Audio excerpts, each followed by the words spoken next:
One seat too many. And one guest who'll never leave. Welcome to Faded Echoes. I am your host, Ombra. Drop a comment and tell me where you're tuning in. Your voices shape this mystery family. I love reading, everyone. Let's begin. If you've never watched a man eat breakfast like he was conducting a symphony, then you've never seen Nero Wolfe with a plate of ham and eggs in front of him. He had the fork in one hand and the knife in the other, but you would have sworn he had a baton. The yolk of the second egg had to be coaxed, not broken, and he was more devoted to the toast's butter ratio than most men are to their wives. Me, I was across the table with my own coffee and roll, leaning back, trying to decide whether to bring up the mail or let him polish off the last bite in peace. I didn't get to decide. The doorbell cut in, sharp and long, like someone leaning on it with a purpose. Fritz was upstairs in the plant rooms delivering Wolfe his morning beer. It was a warm day and Fritz had taken pity. So the honor of answering fell to me. Now you may say a doorbell is no big deal. Happens every day, right? Not at our house. We've got a system, carefully constructed by the great man himself, that limits unannounced visits to near extinction. So when the chime rang like a fire alarm, I had a feeling breakfast was about to get indigestion. On the stoop stood a woman who looked like she had been rehearsing her entrance. Pale blue dress, a string of pearls at her throat, and the kind of self-composed tilt of the chin that told you she was used to people standing when she walked into a room. But the hands, those gave her away. They were clutching her handbag like she was waiting for someone to snatch it, knuckles white enough to blend with the pearls. "Mr. Goodwin," she said. Her voice wasn't as steady as the chin. "Archie Goodwin in the flesh," I said. "And you're either selling encyclopedias or about to tell me something Mr. Wolfe won't want to hear until he's finished his eggs." She gave a quick glance over my shoulder, as though she half expected Wolfe to loom up behind me. I could have told her the odds of him leaving his chair during breakfast were the same as the sun rising in the west, but I let her have her fantasy. "My name is Caroline Vickery," she said, "and I must see Mr. Wolfe immediately." I gave her the once-over, politely but with professional interest. Caroline Vickery was no stranger to good tailoring, and no friend to sleep. Her eyes had that glassy ring of someone who'd either cried too much or hadn't dared to yet. "Step inside," I told her. "But I warn you, if you keep him from the toast, you'll have only yourself to blame." She followed me to the office. Wolfe didn't even look up when I ushered her in, though I noticed he did keep his knife poised over the last piece of ham. That was a bigger concession than he'd ever admit. "Mr. Wolfe," I said, "this is Caroline Vickery. She insists she must see you now, so I vote we charge her double for timing." Wolfe finally looked up, just his eyes, and the weight of that stare dropped the poor woman into the red leather chair like she'd been pushed. He dabbed his lips with his napkin. "Miss Vickery?" "Mrs.," she corrected softly. "Caroline Vickery. My husband died last year." "Condolences," Wolfe muttered. So it came out with the same intonation he used for "pass the salt." He set down the knife. "What compels you here?" She gripped the handbag tighter. "I've received an invitation to dinner. Tomorrow night. You require a detective to help you eat?" Wolfe asked, eyebrows lifting just enough to register surprise. "No," she swallowed. "The invitation is from my husband." That got him. The knife clinked against the plate as Wolfe leaned back in his chair, folding his hands on the arc of his stomach. He didn't speak right away, which was his way of showing interest. When Wolfe stayed quiet, it meant the wheels were turning. "You are certain," he said at last, "that your husband is dead?" She nodded once. "Buried in Greenwood Cemetery, Brooklyn, March 23rd of last year." I was there. I leaned against my desk and crossed my arms. So either he dug himself out for the pleasure of steak and potatoes, or someone is trying to play a joke in remarkably poor taste. Her lips pressed together. "It's not a joke, Mr. Goodwin. The envelope was sealed with his crest. The handwriting is his." And she opened her bag, reached in, and drew out a folded piece of thick cream stationery. She held it like it might bite. I took it, glanced at Wolfe, then opened it. The paper smelled faintly of tobacco. The message was short and written in a hand that had the steadiness of someone long practiced. "Caroline, the table is set for one too many. Join me. 8 o'clock tomorrow, our home, signed Edward Vickery." I let out a low whistle. Wolfe stretched out a hand, and I placed the note in it. He examined it for a solid minute, nostrils flaring as if he were testing its scent. Finally, Wolfe looked up at Mrs. Vickery. "Madam, I dislike melodrama, but I detest forgery even more. You will leave the letter with me? She hesitated, then nodded. You'll take the case. Wolfe gave her a thin smile that didn't reach his eyes. I have already. Wolfe didn't move for a full 30 seconds after he said he'd taken the case. In our line of work, silence is billable if it has his fingerprints on it. He stared at the card as if it had promised to bloom if he waited long enough. Caroline Vickery watched him like people watch a surgeon's eyebrows. I watched both and wondered what Fritz would say if I told him the morning beer had just earned its keep. The crest, Wolfe said finally. Describe it. A stag rampant over a chevron, she said. Edward had it on the club's menu covers and on his correspondence. He was fussy about seals. Club? I asked. Our dining club, she said. Vickery House. Edward founded it 6 years ago. Members by subscription. Invitations for special evenings. He curated the table like a stage. Food, conversation, place cards, the wine's tempo. He said a dinner was a narrative and every guest had a part. Pooh, Wolfe said, but not with full force. Narratives should be read, not chewed. The stationery? Custom. Watermarked V&R. The seal is real wax, not the modern stuff. He used his signet ring. Wolfe's eyelids flattened. Where is that ring now? Buried with him, she said. He asked for it. I complied. I saw Wolfe's glance tilt to me. We both filed that one in a cabinet marked interesting.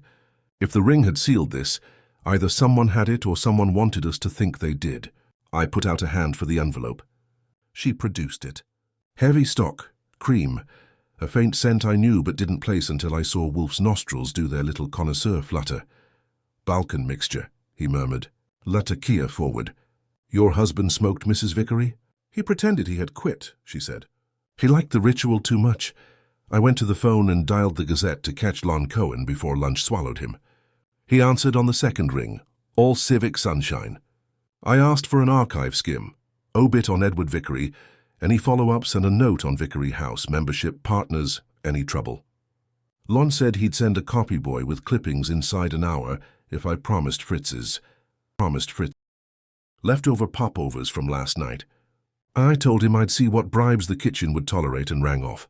Mrs. Vickery, Wolfe said, what compels you to come to me and not, for example, the police? She met it.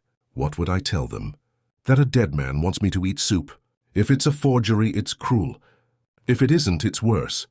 Edward arranged things. He liked to prove a point with a plate, and he liked an audience. Someone is using that, using him to rattle me. I won't be rattled in my own home. Where you still live? I asked. Yes, she said. On Gramercy Park. The staff is reduced. We closed Vickery House after he died, but I kept the house. Her voice thinned. I had one of the dining chairs reupholstered last week. Foolish, maybe. I wanted the room to feel less staged. Who keeps keys besides you? Wolfe asked. The butler, Mr. Keene. He's been with the family 20 years. The housekeeper comes twice a week. Edward's brother has a key, but we've never... She stopped. Stephen and I are not on good terms. Name the living who might find it advantageous for you to be discomposed in public, Wolfe said. He sounded like a man ordering seed envelopes. Graham Lott, she said promptly. Edward's partner in the club. Talented palate, terrible temper. Lenore Key, a patron who regarded Edward as a project. Marius Bell, the chef. Brilliant, unstable. And Stephen. He resented everything Edward had. That will do, Wolfe said. Mr. Goodwin will verify your husband's burial and whether his ring is where you left it. He will also learn who had custody of your remaining stationery and seal. You will give him any keys he requires, and you will act as though nothing of consequence has occurred. Her eyes flicked to me. You want me to go to the dinner? Wolfe's mouth made a shape that wasn't agreement and wasn't not. We will consider that presently. The doorbell rang again. I don't startle easily, but the timing pulled a trick on my nerves. Fritz was back in the kitchen, so I left the office and took the hall in 3 steps. A kid in a cap stood on the stoop with a narrow parcel tied in black twine. For Mr. Wolfe, he said.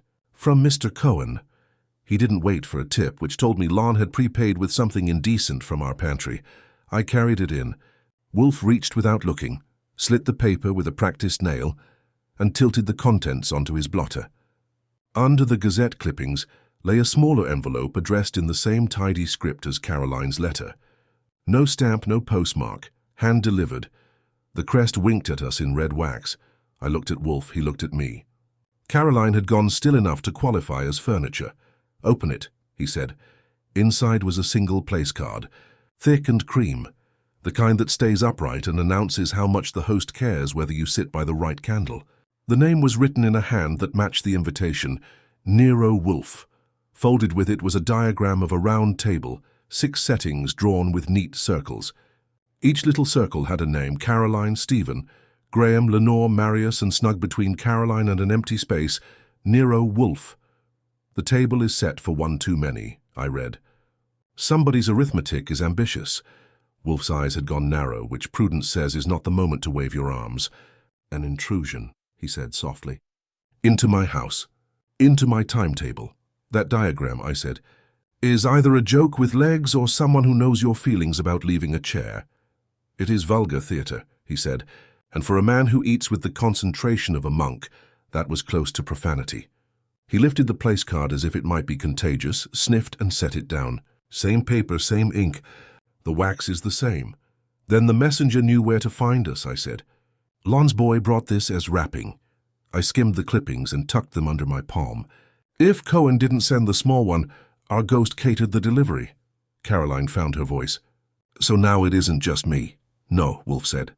"Now it is me, which is worse for them." He drummed 2 fingers once on the desk, not agitation, punctuation. "I will not attend a grotesque masquerade. Mr. Goodwin will accompany you tomorrow evening as your escort." He turned his head a degree. "You will arrive 10 minutes late. Shall I bring a cake with a file in it?" I asked. "You will bring your eyes and your memory," he said.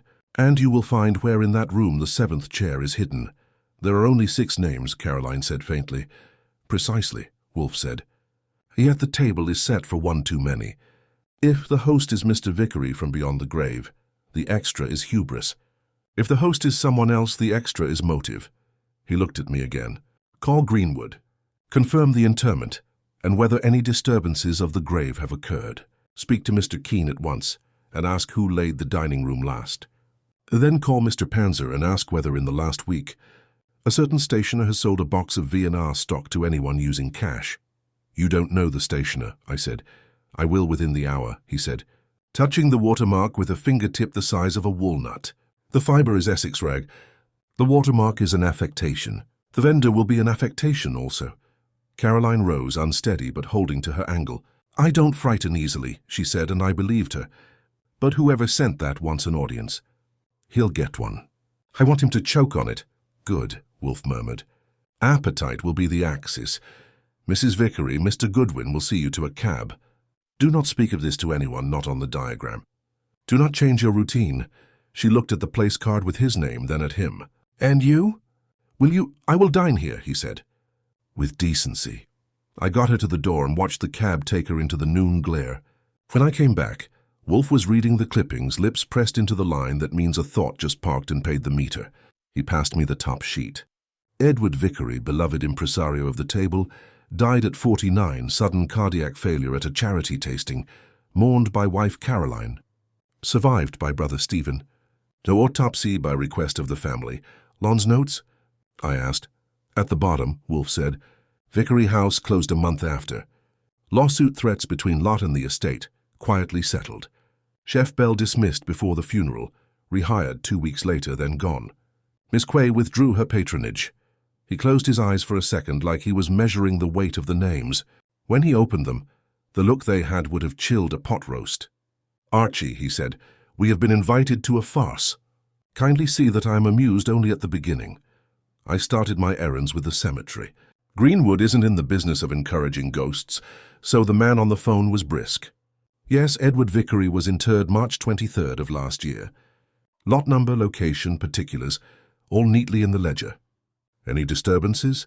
"None," he said. "Grounds were inspected weekly. No digging, no tampering, no late-night seances.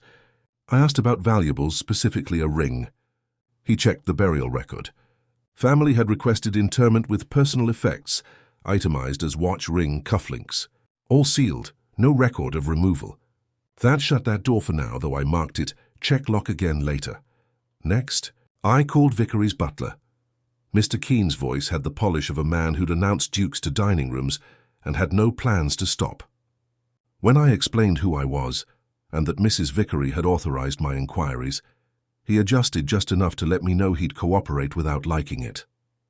Yes, he had set the dining table 2 days ago at Mrs. Vickery's request to air the room after the reupholstery. He had not sealed any envelopes. He had not delivered any invitations. He had not touched the stationery, which was locked in a desk drawer in Edward's old study. Mrs. Vickery had the key, and so far as he knew, no one else did. Someone had it, I said. Keene sniffed faintly over the line. Then they are a very quiet locksmith. That gave me pause. A man like Keene doesn't hand out compliments. If he said a break-in was discreet, it meant he hadn't seen a trace. Either the intruder was skilled, or Keene was playing dumb. I filed both possibilities. Then I dialed Saul Panzer. You don't give Saul details unless you want them spread. I told him to make discreet inquiries with local stationers about custom Essex rag stock with V&R watermark, any recent purchases by cash. He didn't ask why, just said he'd report when he had something. Saul's efficiency is the kind you can take to the bank or the morgue. That left the legwork only a Goodwin could do properly. Get a look at Vickery House and the faces behind those tidy names on the diagram. I called Mrs. Vickery, who was still at her Gramercy address, and asked her to expect me in an hour. She said she'd have Keene ready. The ride downtown gave me time to think. A dead man sending invitations is dramatic enough, but the way Wolfe reacted told me something else. He hated intrusion more than melodrama, and this was both. Whoever sent the place card with his name knew Wolfe's aversion to leaving his chair. That meant either someone inside the circle of suspects had studied him, or someone outside wanted to rattle him enough to send me scurrying. Either way, it was a lever, and levers are only useful if you've got a fulcrum. Gramercy Park looked the same as always: polite trees, private iron fences, and houses that wore their respectability like starched collars. Vickery House had shutters closed against the afternoon glare, and a brass knocker polished within an inch of its life. Keene opened the door before my finger touched it, as if he had been watching through a slit in the curtains.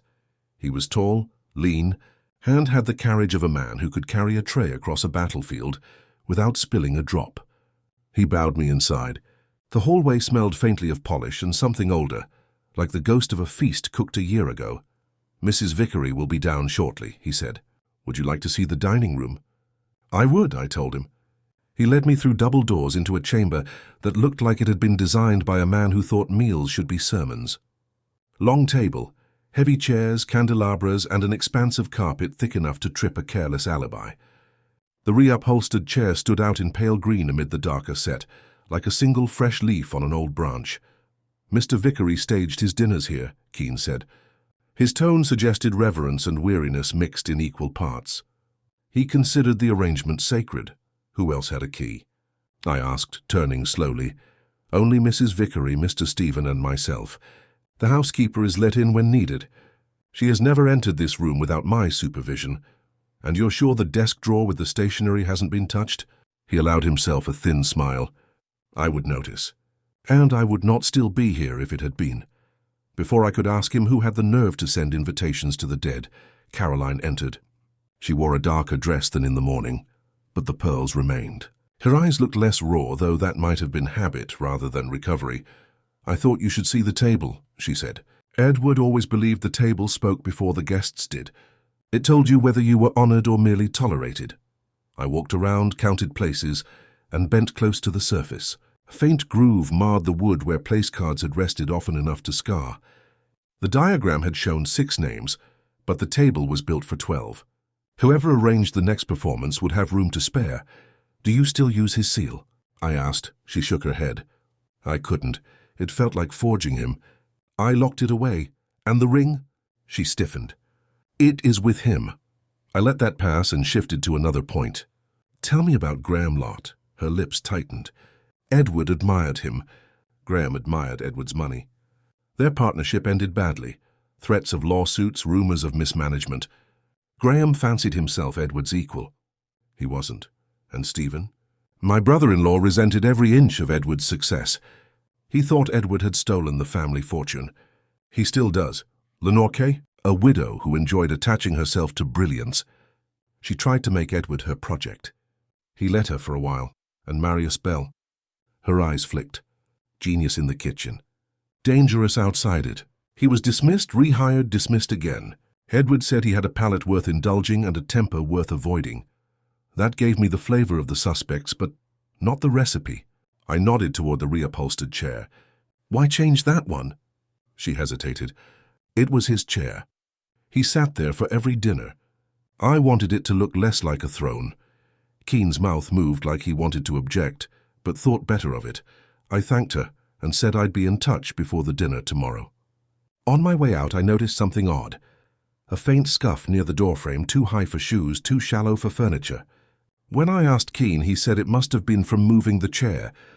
But I've moved enough furniture to know the difference between a chair leg and a gloved hand brushing against wood. Outside, the late sun made Gramercy's windows shine like coins. I hailed a cab and headed back uptown. Wolfe would be waiting, fat and immovable, hungry for facts the way other men are hungry for dessert. I had suspects with motives, a ghost with a pen, and a table that had once belonged to a man who believed dinners were plays. Someone wanted Act 1 to start tomorrow night, and if Wolfe had his way, the curtain would come down before anyone left their seat. I hit the stoop at 4:30 and let myself in with the key that has kept more riffraff out of Wolfe's routine than a squad car. The house had that quiet I know. Fritz in the kitchen, Wolfe in the office, pretending the world doesn't exist unless it knocks twice. I knocked twice and went in. He was in the chair, the diagram on his lap like a placemat he refused to set. I gave him the cemetery, clean and dull. Interment confirmed, effects sealed, no disturbances. He grunted as if someone had tried to sell him margarine. I gave him Keen. Table aired, desk drawer locked, stationer stock in the study, no envelope sealed or delivered by staff. Another grunt, heavier. Then the room and its cast. The reupholstered throne, the smell of old feasts, the suspects as outlined by a widow who knew exactly where to cut. When I got to the faint scuff high on the dining room doorframe, he opened one eye. Describe it. Half-moon, low pressure. Height about shoulder for a tall man. Too shallow for furniture, too high for shoes. Wrong angle for a tray. He closed the eye again. A gloved thumb lifted for balance, while the hand reached above it. For what? Transom latch, I said. Or a picture rail. Or one of those discreet bells to announce late arrivals.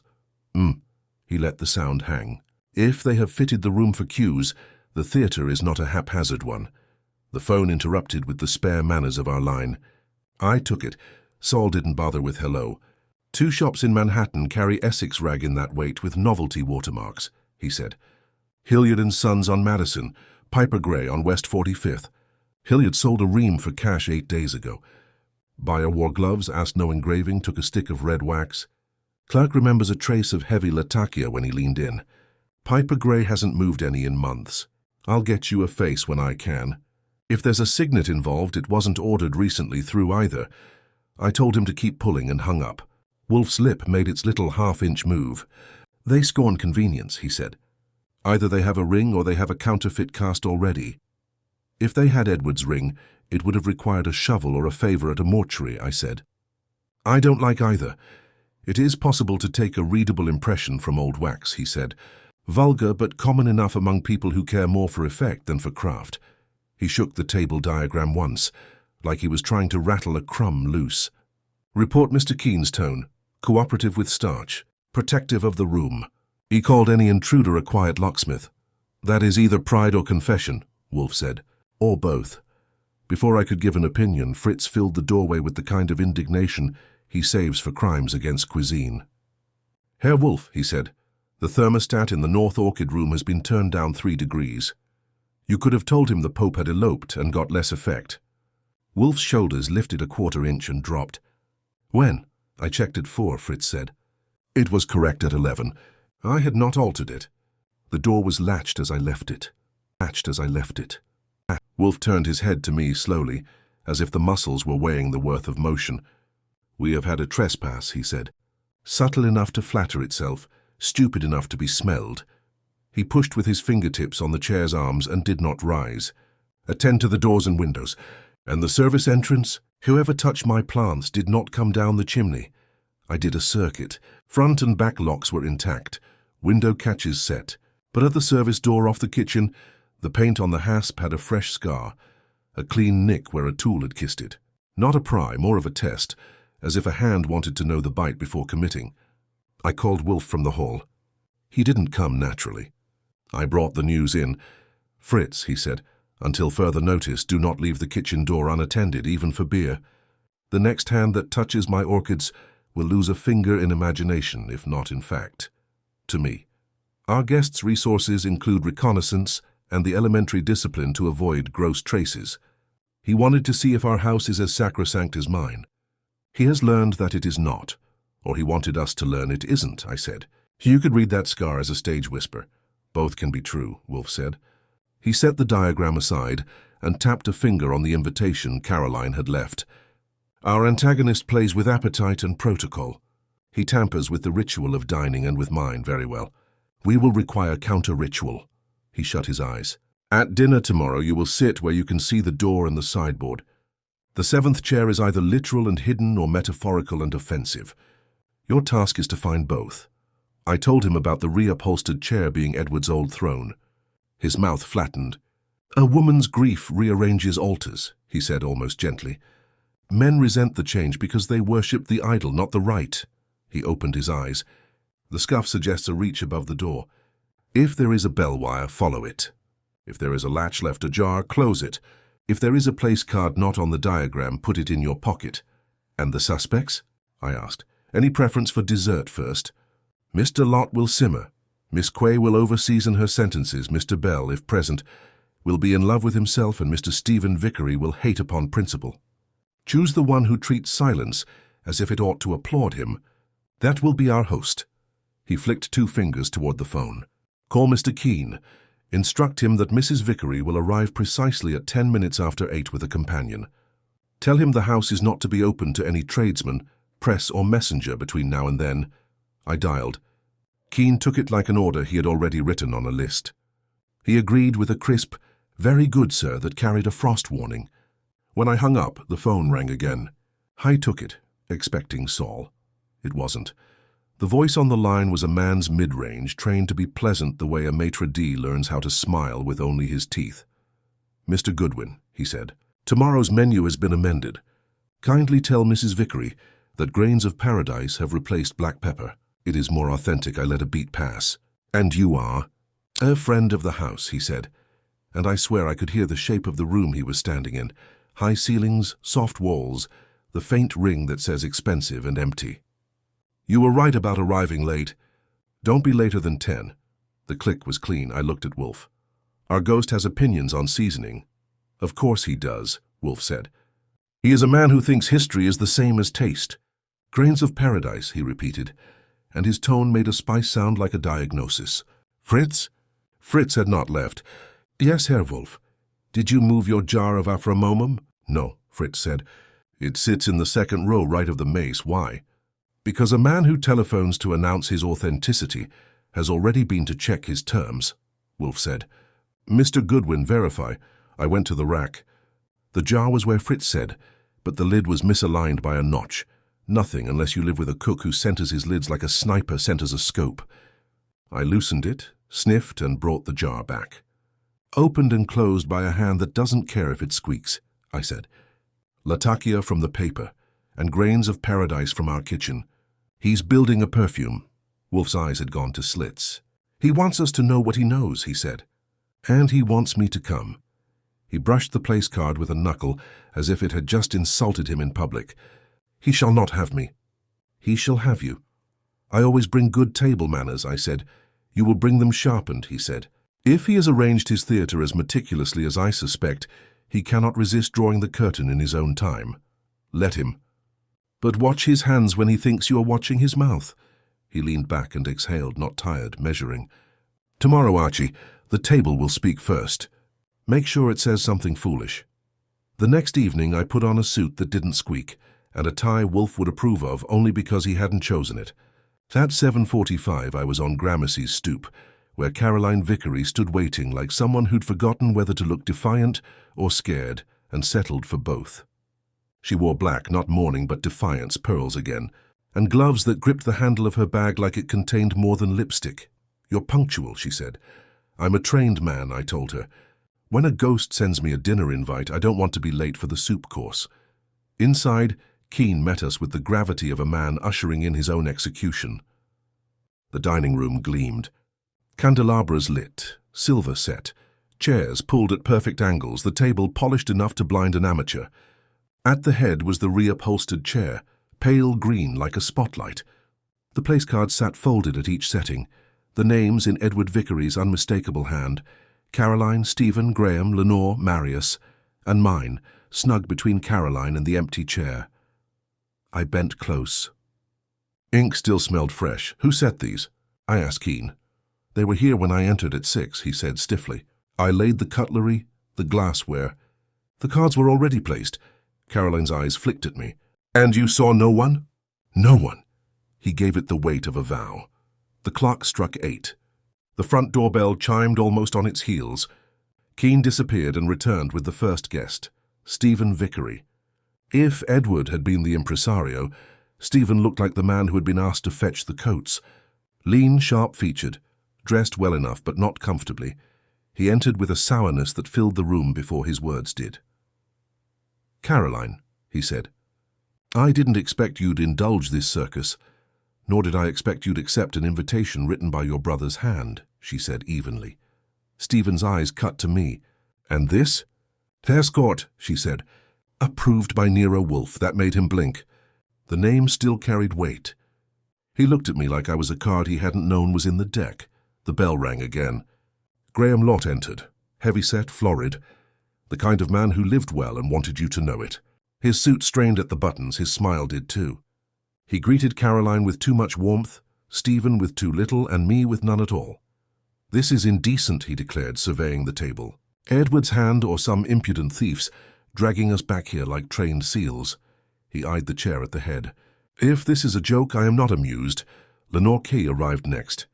Tall, elegant, with a deliberate languor, as though she had been rehearsing her entrance for months. She kissed Caroline's cheek, glanced at Stephen like he was wallpaper, and laid her gloves beside her plate with theatrical care. Marius Bell followed, smaller than I'd expected, compact, dark-eyed, with the twitch of a man whose temper lived close to the surface. He sniffed the air as though already judging the menu. "If this is Edward's recipe," he said, "then someone has botched the proportions. 5 guests, 6 names on the diagram plus Wolfe's card." The room was complete except for the chair at the head. Keane brought soup, a pale broth with floating herbs that smelled faintly of something too exotic for comfort. He placed it silently, bowing just enough. None of the guests touched their spoons at first. They stared at the head chair as though it might seat itself. Then Stephen snorted.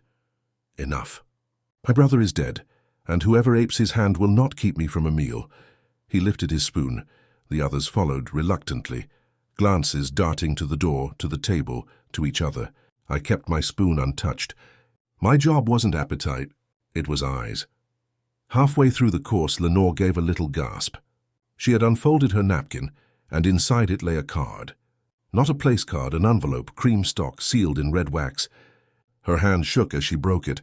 She read aloud in a voice that had suddenly gone flat. "One of you has lied already." The table knows. Silence hit like a dropped dish. Graham's face purpled.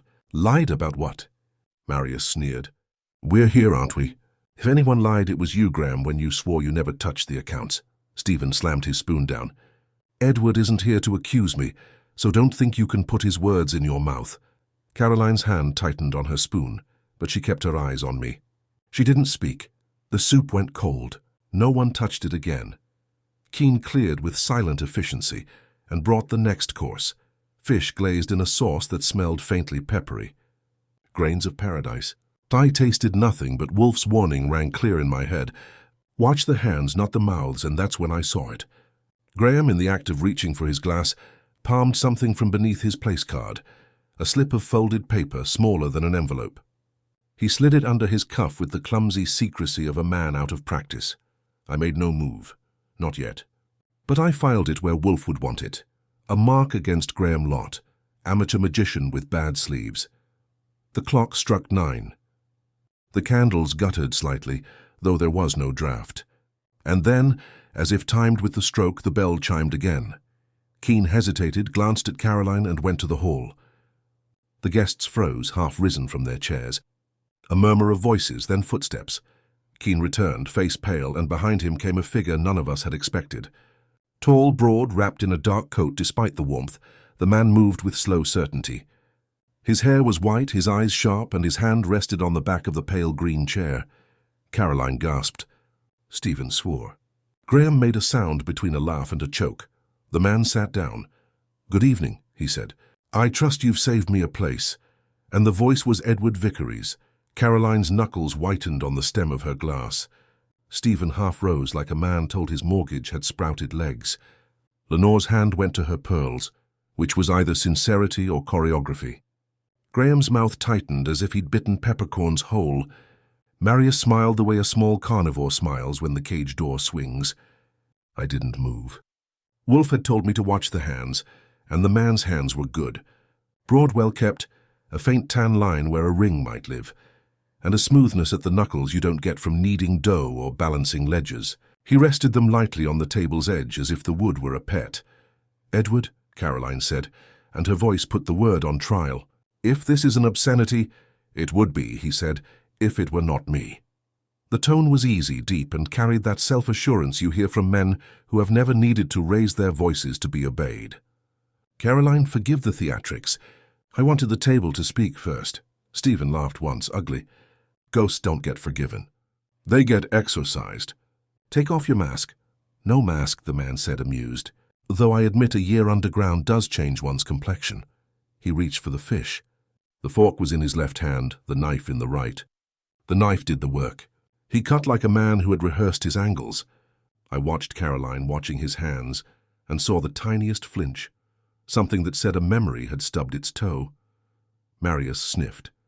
"The sauce is wrong. Grains of paradise," the man said without looking at him. "Black pepper is vulgar here. You know that." Marius's eyes narrowed, not because he'd been corrected, but because he had been anticipated. "If you are who you say, you'd know more than pantry tricks." The man smiled slightly and lifted his glass. "Here's to pantry tricks, then. They keep the stage set." He drank, and when he set the glass down, his cuff pulled back just enough to show a flash of seal gold. Lenore leaned forward, breathless. "Your ring," she whispered. He obligingly lifted his hand. The signet was square, heavy, red gold, the stag rampant and the chevron crisp. He turned it so the crest faced outward on his little finger. Caroline made a sound that could have been a sob or a curse. Stephen went pale and then grey. "That ring," Stephen said hoarsely, "was buried with you." "So it was," the man agreed pleasantly. "And then it wasn't. I would have liked a stagehand to wheel in a drum for effect, but he didn't need percussion." He lifted a small blank card from beside his plate, took a stick of red wax from his pocket, and warmed it over the nearest candle with patience that said either this had been planned or he enjoyed taking his time. The room watched the bead form, drip, and puddle. He pressed the ring down with care, rotated it a hair, too practiced, not first-timer clumsy, and lifted. The crest stood in the wax, clean and proud. Graham leaned in so close his breath fogged the gloss. "Well," he said, and the word came out like a bill. "There it is. Can we eat now?" "By all means," the man said. "Eat, then we'll talk. I didn't touch my fish." While Keene took in the next course cue with a glance, I slid an eye along the line of the tablecloth, the edge of the carpet, the baseboard. A wire as thin as a jealous thought disappeared under the head chair's front leg and ran beneath the cloth toward the wall. It wasn't part of the lighting. The candelabras were freestanding. I let my right shoe nudge the leg. A faint give. A bell pull underfoot then, or a contact. Keene's timing at the door, the candle flutter at 9. It wasn't all atmosphere. It was cues. The man ate sparingly, with appreciation and without greed. When he placed his knife and fork together, Keene appeared. That could be habit. Long servants learn their masters. But Keene's eyes weren't the eyes of a man obeying an old rhythm. They were watching for a signal he didn't want me to see. Lenore found her voice again and deployed it like silk.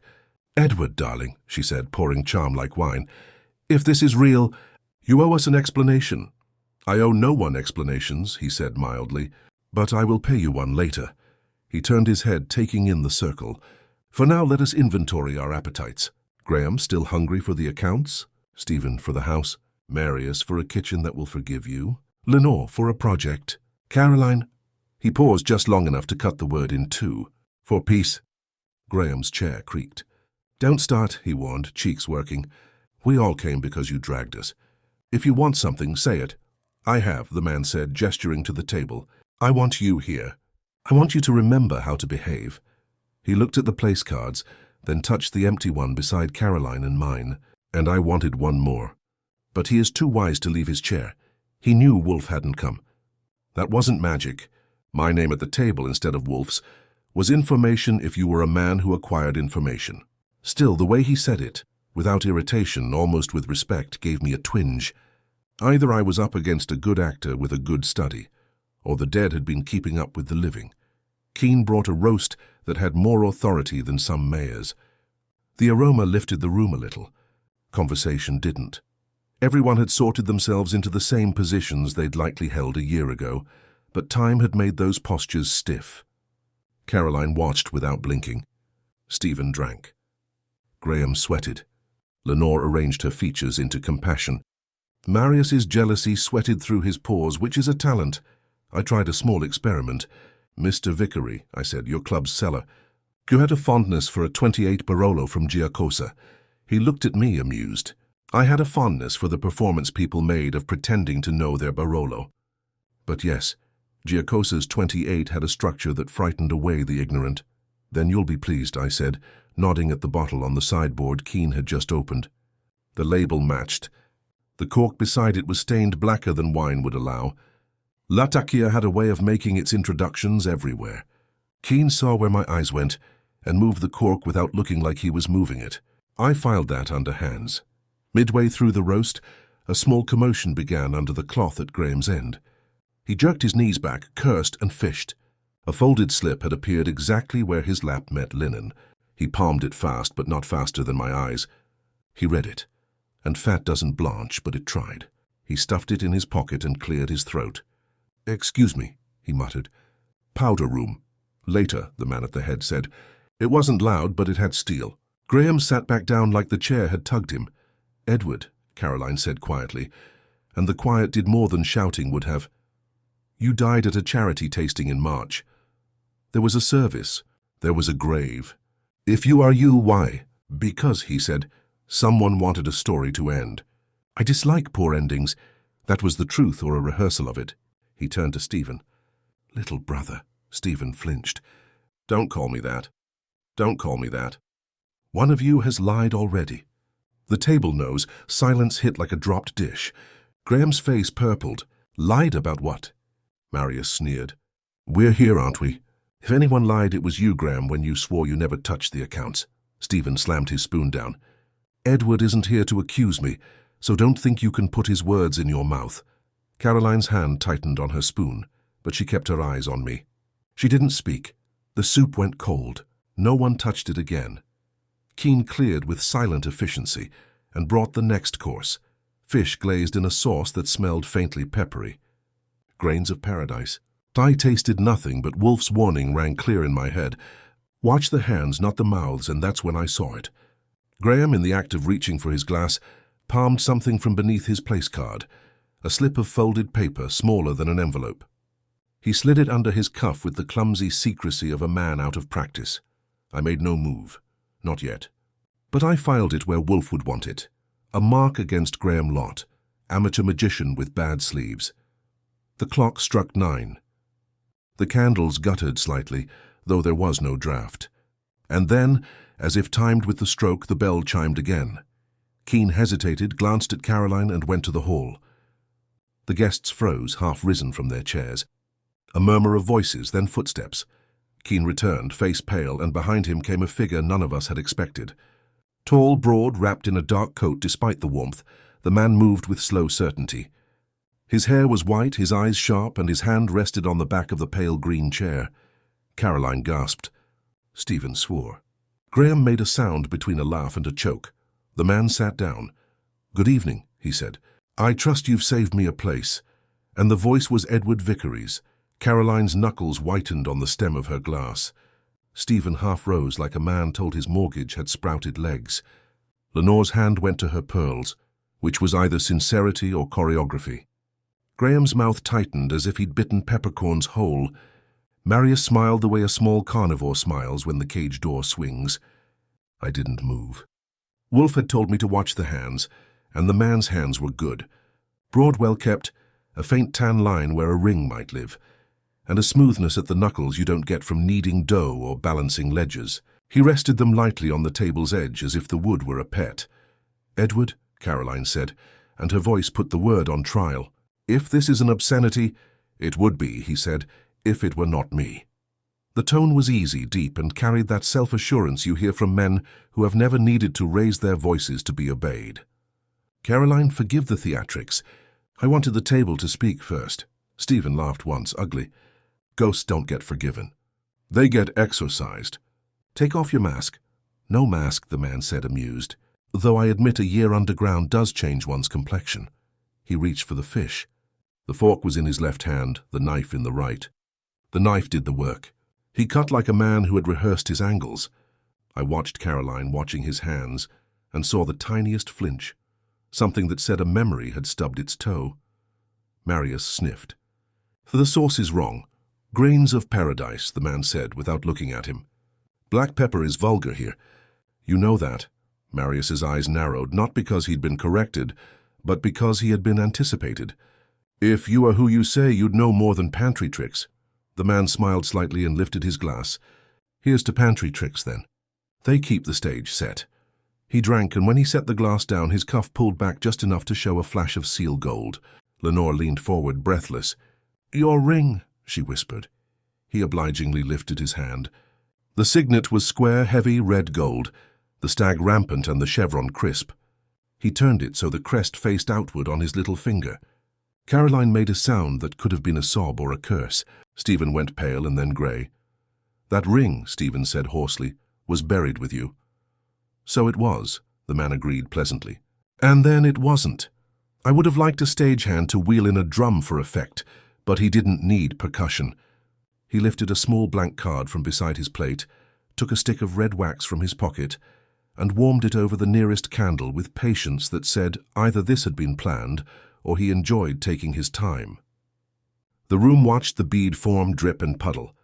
He pressed the ring down with care, rotated it a hair, too practiced, not first-timer clumsy, and lifted. The crest stood in the wax, clean and proud. Graham leaned in so close his breath fogged the gloss. "Well," he said, and the word came out like a bill. "There it is. Can we eat now?" "By all means," the man said.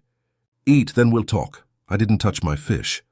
While Keane took in the next course cue with a glance, I slid an eye along the line of the tablecloth, the edge of the carpet, the baseboard. A wire as thin as a jealous thought disappeared under the head chair's front leg and ran beneath the cloth toward the wall. It wasn't part of the lighting. The candelabras were freestanding. I let my right shoe nudge the leg. A faint give. A bell pull underfoot then, or a contact. Keane's timing at the door, the candle flutter at 9. It wasn't all atmosphere. It was cues. The man ate sparingly, with appreciation and without greed. When he placed his knife and fork together, Keane appeared. That could be habit. Long servants learn their masters.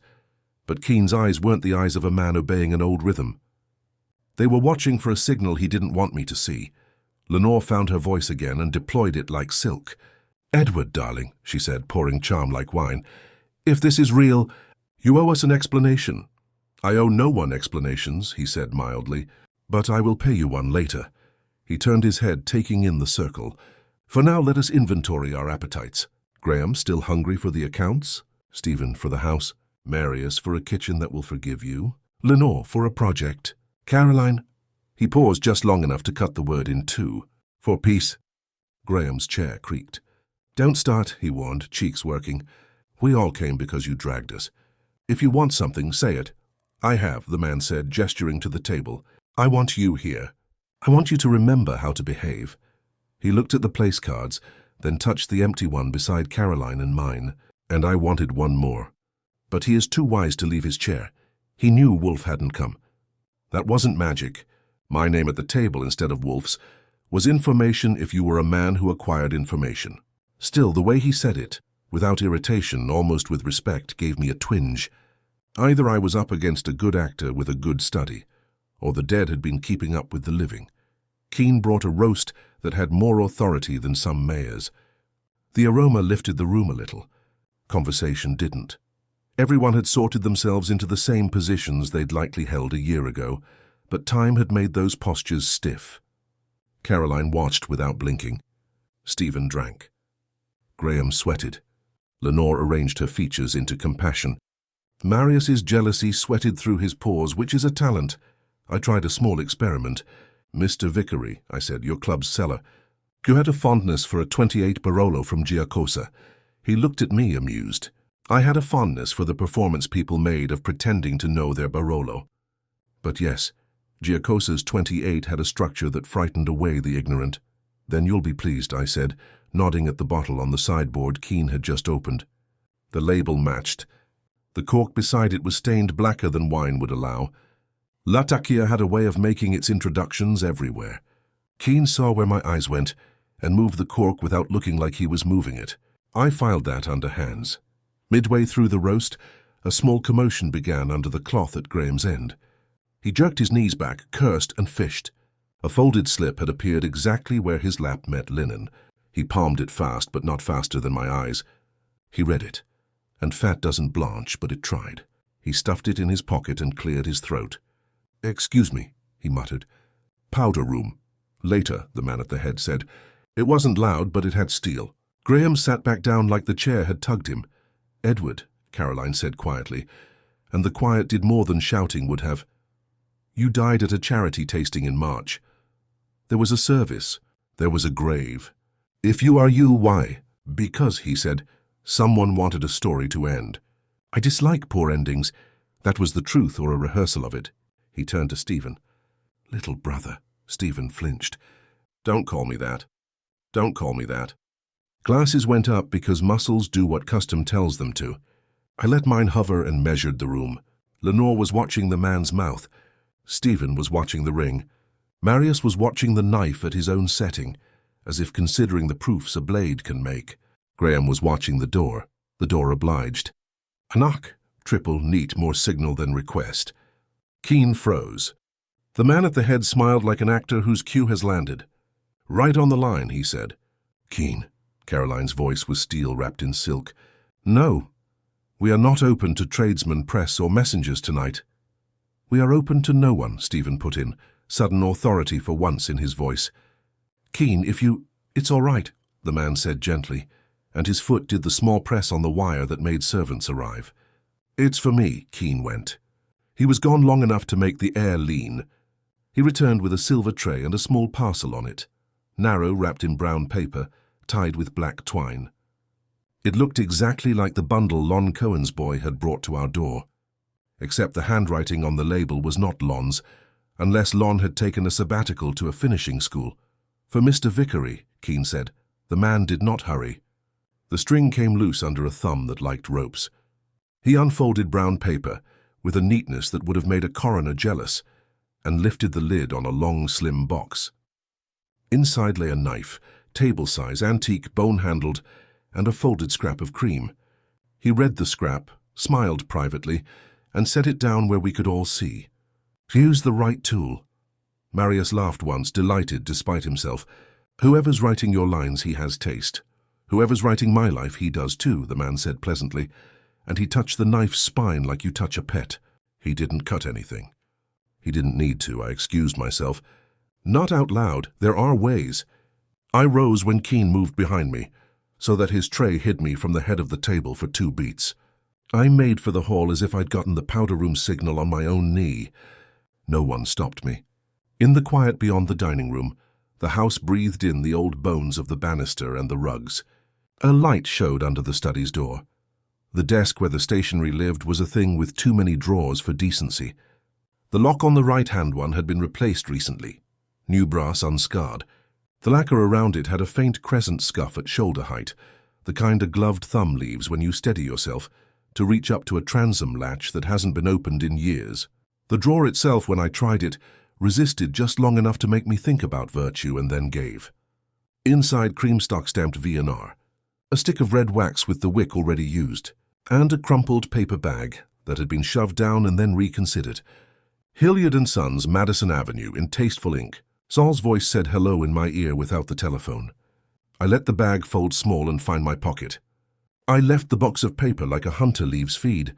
On the way out, I paused at the base of the stairs. The basement door had a new scratch at the keyhole. Below, the dark held that particular breath you only get from rooms where men have practiced, without being watched. I didn't go down. I was dressed for dinner, not spelunking, but I marked the door with my thumbnail on the jamb, where a man who was watching his mouth wouldn't look. Back at the table, I arrived at the end of a silence that had tried to be conversation and failed. The man glanced up, calculated that my exit had been a bathroom and not a reconnaissance, and gave me the nod you give a waiter who found the right spoon. He set the knife down with care, and then, with the same care, turned his ring so the crest faced inward. It's a habit some men have when they're about to hit something or someone and don't want to stamp it. He didn't hit anyone. He hit the wire with his foot. The bar in the pantry chimed. A door, not the front, opened and closed somewhere deep. Keene did not move. Whoever had come or gone had their own key. The man's eyes flicked to Graham. Graham's hand went to his pocket, where the first note had disappeared. For a second, the room showed its bones. A stage with a trapdoor, a conductor with a hidden baton, an audience that had started to suspect the orchestra was miming. "Thank you," the man said into the room. And the room, being well-bred, didn't answer. He rose. It was a good rise, no wobble, no debt to the chair, but the wire underfoot sang when he lifted, and that was the note I wanted. I set my glass down and let the stem sing back a fraction, a mimicry he heard or felt. His eyes came to me amused. "Mr. Goodwin," he said, "tell Mr. Wolfe it would have been an honor." "I will," I said. "He likes to know when he's been honored." "Ah," he said, and for the first time all night something like annoyance wrinkled the voice. "He likes to know too much. That's how he eats," I said. He laughed, not kindly. "Then let him dine." He nodded to Caroline, inclined his head to the table and started toward the door. No one tried to stop him. They watched in the way people watch a hearse. They make room for it because they don't know what else to do. At the threshold, he paused and looked back, not at Caroline, but at the pale green chair. "Do not reupholster the rest," he said softly. "They have learned your shape." He left. The front door opened and shut with the soft courtesy of money. The wire under the head chair relaxed. For 3 seconds the room was stone. Then everyone started talking at once, the way a dam lets go. I let them. I had a card sweating in my pocket with a red stag's face on it, a paper bag that said Hilliard, wax on my fingers that would make Fritz frown, and a wire in my shoe that had hummed like a fishing line. I had enough to bring Wolfe a smell and a string. I helped Caroline stand because the room had lost its weight for her. She didn't lean. "You saw?" she said. "I saw a man who knows where to put his feet," I said. "Tomorrow we'll ask Mr. Wolfe where to put ours." I got Caroline into a cab and let the night take her as gently as it was going to. Gramercy looked like it always does when money is tired. Polite, lit, and unwilling to admit it heard anything. I headed uptown with my pockets warm. One card with a fresh stag pressed into red, one tasteful bag that said Hilliard and Sons, and a ghost of Latakia trying to live in my lapel. Wolfe hates taxis. They move him without his permission. They move me fine. I had 10 blocks to sort what I'd feed him first. Fritz let me in with an eyebrow that could skewer a ham. I followed the beer smell to the office. Wolfe had not, as promised, gone anywhere. He was lodged exactly where civilization expects him to be at 10:15, in the chair. A book open but unread, the place card with his name on the blotter, like something he had decided not to burn. He took one look at my face and closed the book on a forefinger. "Report. Edward Vickery attended his own dinner," I said. "He has better posture than most revenants." He didn't blink. "Describe." I did a lap of the room with my tongue. The wire under the head chair, tuned to bring Keene with a bar chime from the pantry. A second contact under the table at Graham's knee that sneezed notes into his lap when pressed. The smoke thread Latakia braided into the centerpiece wick. The Barolo uncorked alongside a cork that had known tobacco before wine. The knife in the box with a note that read, "Use the right tool." The ring, square red gold stag rampant chevron, pressed into wax twice with the competence of a man who has been patient too long. The hand that turned the ring inward before walking, like a bruiser remembering his manners. The parcel's twine, black, matched to the bundle Lon's boy had carted to our door. Keen's tremor. Graham's pocketed note. Stephen's bile. Lenore's performance. Marius's appetite for a fight. The basement door scratch. The study drawer with a new lock. And this? I put the tasteful bag on the blotter like a cat leaves its trophy. Wolfe touched the paper with a finger that knew good rag when it met it. Then the Hilliard bag. Then the card I slid after it. A fresh wax crest stamped 10 feet from a man who might be dead and might be an actor begging for reviews. He brought the card to his nose, and the Latakia hopped up like a spaniel. He set it down, leaned back, and shut his eyes. "Sol," he said. This wasn't a question, but I answered. 2 shops, Hilliard and Piper Gray. Hilliard sold a ream for cash 8 days ago along with red wax. Buyer wore gloves. Clerk smelled heavy Latakia. Sol will fish a face. Jeweler, Wolfe said. A signet newly cut or recut in the past month, with a stag rampant over chevron. Not the ring in Mr. Vickery's grave. Greenwood swears the ring went into the ground, I said. No disturbances. Bah, Wolfe said. If they had opened it artlessly, it would have been seen. There are subtler ways than shovels when one needs a crest.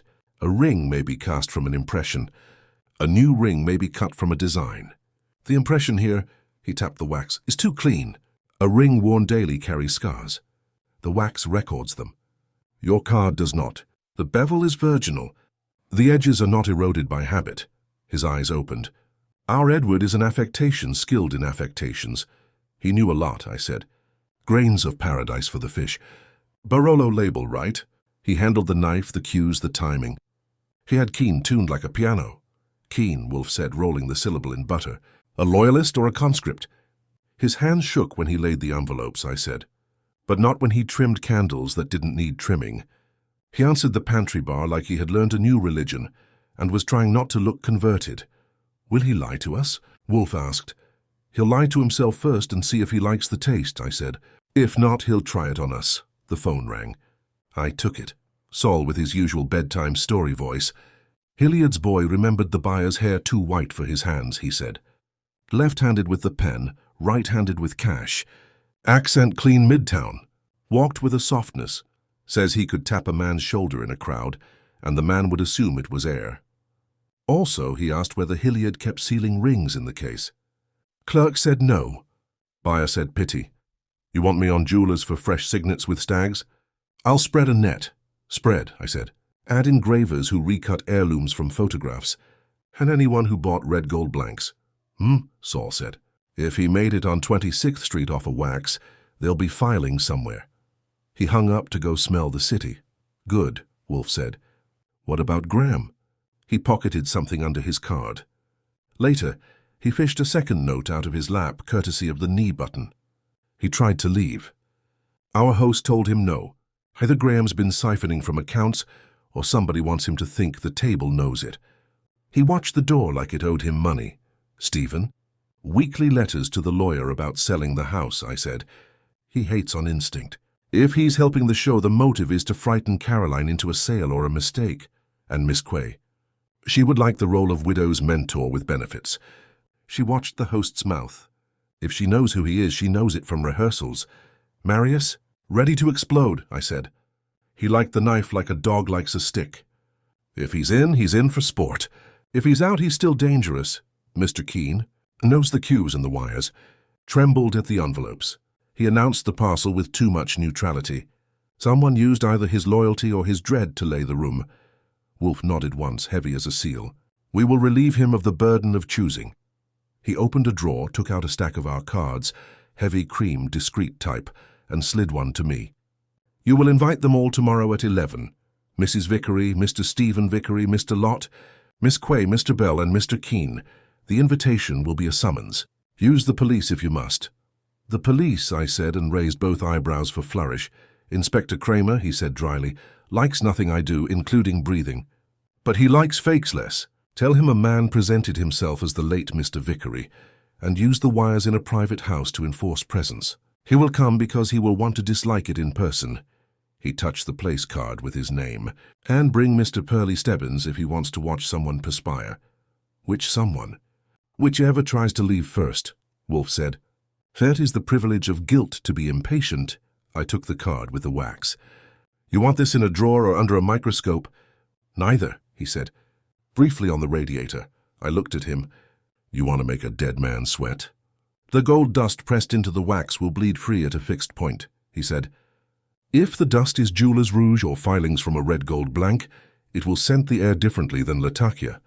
I want to know which room our host worked in, a cellar with a grindstone or a club with a cigar. I set the card close to the radiator and watched the shine soften. In 3 minutes, the room's perfume changed by half a hair. Smoke gave way to a metallic sweetness that didn't belong to plants or dinner. Wolfe tilted his head and let his nostrils render their verdict. Workshop, he said. He has a bench somewhere. Not a mortuary. The ring is new work, the phone muttered again. Lon Cohen this time, all bubbles. Archie, darling, your Edward Vickery is either alive or haunting my copy desk. Words out that a spectre ate fish on Gramercy. You want me to sit on it? If you like your popovers, I said. Sit. For how long? Until 11 tomorrow, I said. Then you can call it what you like. Spell my name right. I hung up and looked at Wolfe. You just put tickets on sale. They were already printing them, he said. He folded his hands, closed his eyes, and let his breath go the way he does when he is chewing logic. Mr. Goodwin, I will not have my house scented with Latakia without consent. Our antagonist enjoys perfumes. So shall we. Tomorrow before the gathering, move Fritz's jar of grains of paradise where a man with knowledge will reach for it. And remove the mace. I wish to watch a hand choose. You want to catch a cook or a counterfeit? I asked. Both, he said. The difference between a chef and a forger is the arrogance with which they season. One believes the eater will not notice. The other believes he will and be grateful. He opened his eyes. We will find which one we entertain. I pocketed the Hilliard bag deeper and gave him the last garnish. The host said to tell you it would have been an honor. Wolfe's mouth went thin. I do not accept honors from puppeteers, he said. I accept forfeits. He glanced at the radiator card and then at me. Tomorrow we will collect one. At 11 sharp the next morning, our office was upholstered with people. Caroline sat straight as a blade in the red leather chair nearest Wolfe's desk. Stephen perched stiffly 2 seats away, looking like he'd rather be anywhere else but determined not to yield ground. Graham Lott sweated into a handkerchief, large enough to cover a bedstead. Lenore Key made her languor an accusation. Marius Bell tapped his fingers in a rhythm that belonged in a kitchen, not an interrogation. Hand Keen, starched and pale, stood near the door as if he'd been ordered to stand guard over his own conscience. Kramer and Stebbins took up the corners. Kramer already puffing his cigar smoke like he meant to fumigate the brownstone of its trespass. Wolfe had let the silence fatten itself before he spoke.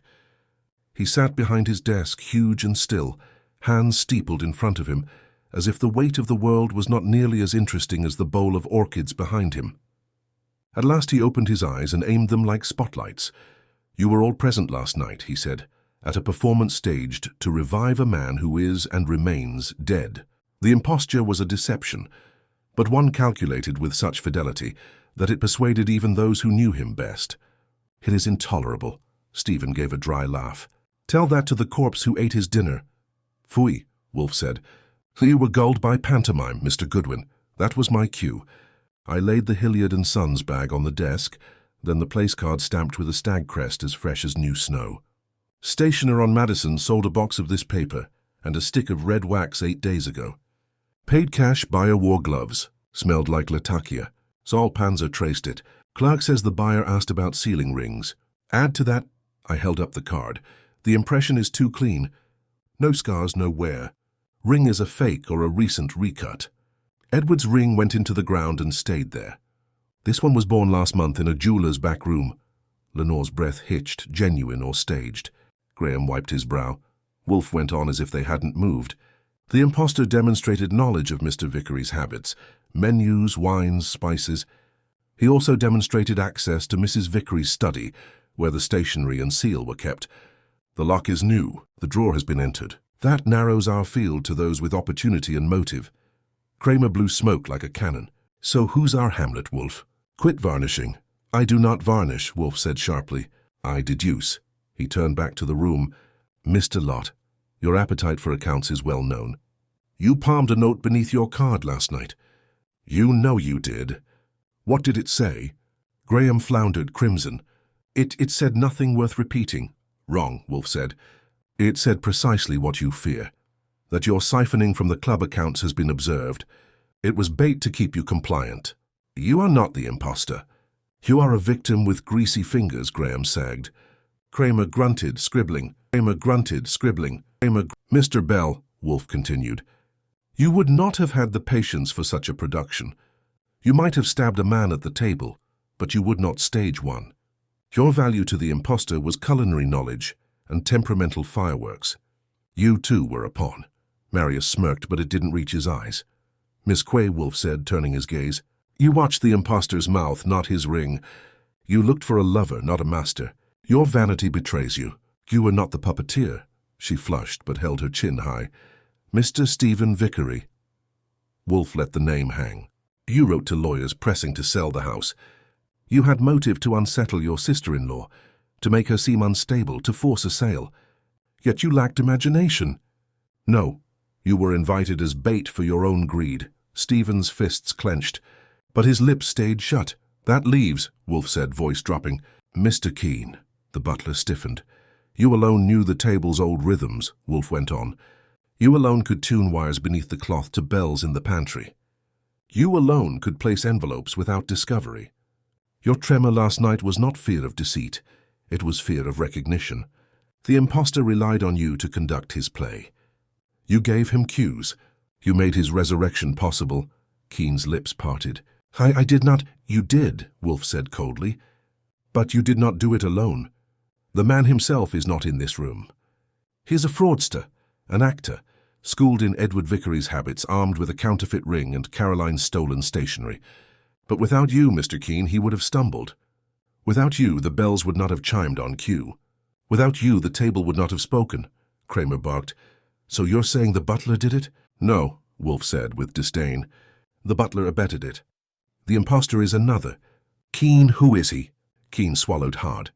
His starched shirt front looked suddenly damp.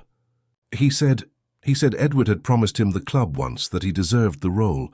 He came to me with the ring, with the seal, with words only Mr. Vickery could have spoken. I thought, perhaps... His voice cracked. He called himself Philip Anders, an actor Edward once patronized. He had studied him for years. Kramer grunted, scribbling again. Anders, that a real name? It will serve, Wolfe said. You will find him easily now. He cannot resist his own performance. I watched the room digest it. Caroline's eyes were sharp as flint. Stephen's grey with relief or fury. Graham sagged into guilt. Lenore toyed with her gloves. Marius flexed his fingers like knives. Wolfe leaned back, final as a gavel. The imposter wished to resurrect a man who had mastered the table. But Edward Vickery is dead. What remains is artifice. An artifice collapses once the strings are cut. Mr. Kramer, you have your man. Mr. Goodwin, you have your evidence. Mrs. Vickery, you have your peace if you will keep it. Caroline rose, steadier than she had been in days. I will, she said simply. The room broke then. Kramer calling Stebbins to move, Graham muttering, Stephen glowering, Lenore sighing theatrically, Marius cursing under his breath. Keene stayed rooted, his face grey. When the last of them were gone and Fritz had aired the room, Wolfe reached for his beer. He sipped, smacked his lips and spoke. Pfui, a resurrection at table, the most grotesque of vanities. Men cannot bear their own extinction. They arrange encore after encore and expect us to applaud. Fools, a meal ends when it ends, he set the glass down with finality. Archie, have Fritz prepare lunch, and see that my chair remains mine alone. I grinned because the brownstone was whole again, the sanctity restored. Wolfe had cut the strings, and the phantom of Edward Vickery had vanished where he belonged, back into the grave. Without dessert. If you think Kramer hates being handed a name without a door to knock on, you're right. He left with Stebbins snarling about theatre and frauds, and promised to bark up every midtown casting agency until someone yelped. That would have been fine with me if I didn't have Saul. By 2:15, Saul had a thread. By 3, he had a sweater. A sublet over a shuttered rehearsal studio on West 47th, 4th floor walk-up. Mail slot stuffed with circulars addressed to P. Anders, and 2 others that had learned to answer to Philip Arden. The hall smelled like dust and ambition. The door's lock had too many scratches for a careful man, and not enough for a burglar. We brought Kramer. He brought a warrant and Stebbins, who looked at the building the way he looks at oysters. The door opened after our second knock. The man who stood there had the same posture I'd watched sit at Caroline's table. Even weight, soft knees, an old habit of letting a room come to him. Without the silver and the candles, he looked smaller. Without the chorus, he sounded thinner when he said, "Can I help you?" He didn't ask who we were. He already knew. The air inside was 3 parts Latakia and 1 part something sweet and metallic that made Wolfe's radiator trick look like prophecy. On a bench by the window sat a jeweler's vice, a scattering of red-gold filings like glitter on dark felt, a loop and a ring mandrel that had worn a square more than once. Beside it lay Essex rag paper with practice crests pressed until the page puckered. A box from Hilliard & Sons, empty of pretense. On another table, a stack of table diagrams with circles labelled in a neat hand. Caroline, Stephen, Graham, Lenore, Marius, and a blank where he had written Nero Wolfe and then crossed it out with a single line. A coil of thin bell wire lay next to a brass bar, like the one in Keen's pantry, and 2 knee buttons the size of shirt studs with small screws still attached. If you wanted to build a resurrection and you lacked a body, it was a tidy hardware store. Kramer didn't show him the room. He showed him the warrant. Anders Arden, or a man whose name had never been anything but the part he was playing, looked at the paper, then at me. "Tell Mr. Wolfe I did not intend trespass," he said softly. "I intended homage. You intended leverage," I told him. "On a widow, a butler, a partner with sticky fingers, a brother with a lawyer, and a chef who can be wound like a clock. You needed their attention and their fear. You wanted a club and a name and a stage." His mouth made a rueful shape that wanted to pass for charm. "He promised me the room once," he said, "when I played him for 12 paying patrons, and he cried into his napkin. He said, 'You could do this for me, Philip, if I ever fall.' Then he fell. I thought I was honoring a wish." "You honored yourself," I said. "You stole a seal, you cut a ring, you rented an audience, and you tried to borrow Wolfe's spine to prop your story." Kramer moved like a bulldozer with feelings. "You're under arrest for criminal impersonation, fraud, burglary, and whatever else the DA thinks will look pretty on you. Stebbins, inventory the toys." Anders didn't fight. He watched the bench like a man watching his dog be taken away for quarantine. Back at the brownstone, Wolfe let me give it to him straight, without parsley. The bench, the filings, the wax, the diagrams, the knee buttons, the bell bar, the Hilliard box, the ring mandrel, the alias. Kramer had Keen downtown by then, giving a statement that came out in fits. Anders had come to him with the ring and the crest and sentences that sounded like Edward's voice speaking from underwater. He had told Keen it would keep Caroline's memory clean. No lawsuits, no scandal. A final dinner to put the dogs off their sniffing. Keen had believed just enough to be used and too much to stop. Wolfe listened with his eyes shut and his lips arranged for disapproval. When I finished, he opened them and pointed at the radiator, where the wax card from last night sat turned brittle and faintly iridescent. "Gold filings," he said. "Workshop, not grave." "You saw." "I saw," I said. "I also saw you leave a hook out for pride." He crossed your name on the diagram after he saw my place card. It bothered him enough to put a line through it instead of throwing it away. He wanted you there to certify him. That was the one too many, not a chair hidden in the room. He needed an extra appetite at the table, yours. Wolfe's eyes warmed half a degree. No, the 7th place was not me. It was his vanity. He set it and set it again, and could not resist counting himself twice. He is not the first man to make 2 of himself in order to eat better. He shifted, which for him is an earthquake. "Still, you may tell yourself what you like." He rang for Fritz, and we spent 2 minutes discussing lunch like civilized men who happened to have an actor cooling in a precinct and a butler sweating into a confession. When the bell stopped clinking, Wolfe said, "Mrs. Vickery?" She sent a note. Keen admitted what he'd done.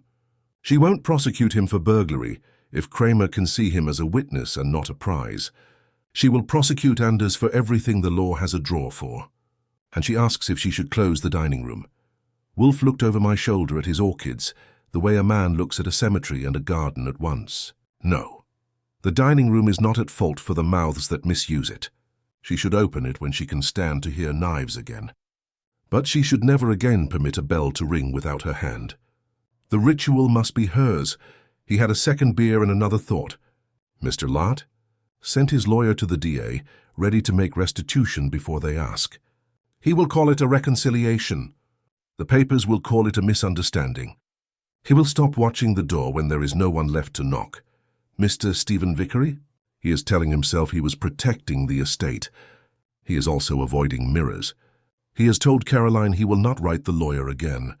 For now, Miss Quay, she will choose a new project, I said. It will be a dog that needs rescuing or a painter who is noble and poor.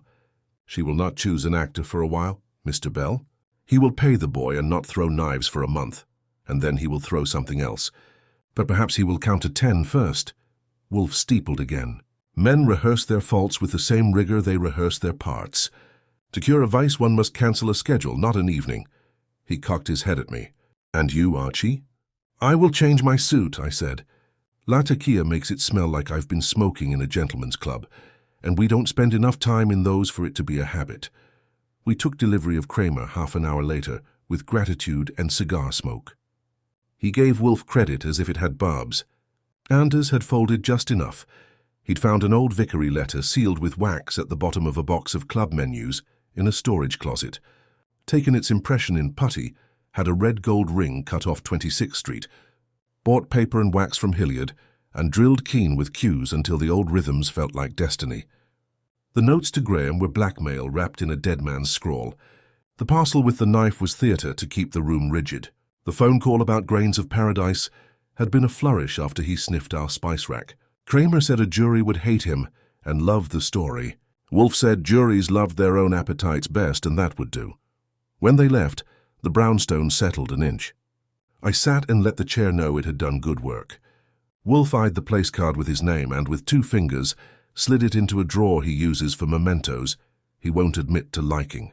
The sanctity of a room, he said, depends on whether we keep our hands where they belong. Keane will suffer because he mistook devotion for duty. Anders will suffer because he mistook art for license.